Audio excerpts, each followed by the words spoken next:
دریاچه ارومیه پس از 5 میلیون سال کاملا خشک شد. از 8000 سال پیش اقوام زیادی اطراف این دریاچه زندگی می‌کردند و ما دریاچه‌ای با قدمت 5 میلیون سال فقط طی 34 سال خشک کردیم. اولین اقدام اشتباه عبور یک پل 15 کیلومتری از وسط این دریاچه بود که تبریز رو به ارومیه متصل میکنه و همون موقع خیلی گفتن این یک اشتباه بزرگه و مانع گردش طبیعی آب میشه.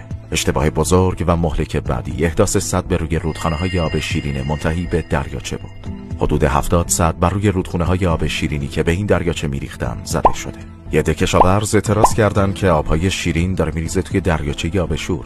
جلشون سد بزنید بدید ما کشاورزی کنیم. یه عده هم برای اینکه رای بیارن به وزارت نیرو فشار آوردن سد بزن.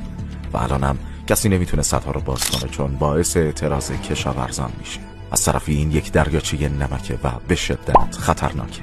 عبور باد و طوفان از بستر نمکی این دریاچه میتونه باعث طوفان‌های نمکی بشه و تمام غرب کشور و حتی شمال کشور رو کاملا خشک و بیابونی کنه. و حتی همونایی هم که الان دارن با آب شیرین اون رودخونه‌ها کشاورزی میکنن دیگه نتونن کشاورزی کنن.